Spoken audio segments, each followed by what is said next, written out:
تصور کن شهری که در هر گوشه از سربازان فرانسوی ایستادند. بازرسی، ممنوعیت، ترس، خشونت. اما وسط همین فضا زنانی راه میروند با چادرهای سفید سنتی. هیچ کس شک نمیکنه، اما زیر همین چادرها چیزی پنهان شده که سرنوشت یک کشور را تغییر میده. سلاح، پیام‌های مخفی، حتی مواد منفجره.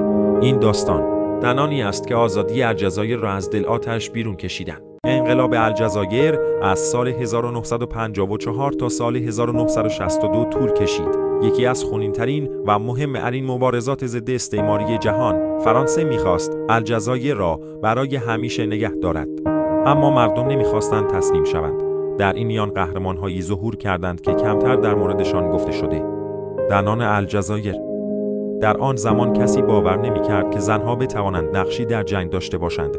همین موضوع تبدیل شد به یک برگ برنده بزرگ برای جبهه آزادی بخش ملی. پوشش سنتی زنان الجزایر یعنی یک لباس سفید بلند که همه جای بدن را می‌پوشونه، تبدیل شد به بهترین ابزار پنهانکاری در یک جنگ واقعی.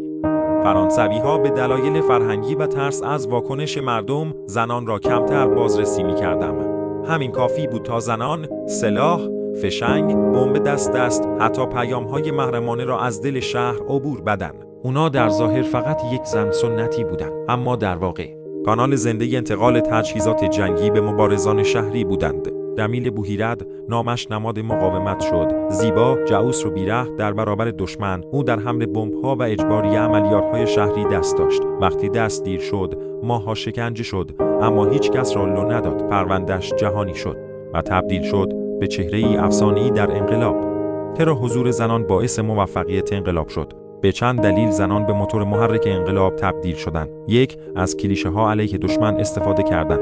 2. تدارکات جنگی بدون آنها تقریبا غیر ممکن بود. 3.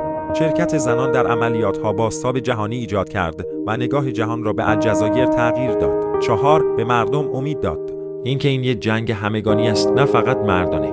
این زنان بدون ادعا، بدون مزد و بدون اسم برای آزادی جنگیدند. امروز وقتی از استقلال الجزایر حرف میزنیم، باید بدانیم که بخشی از این آزادی دیر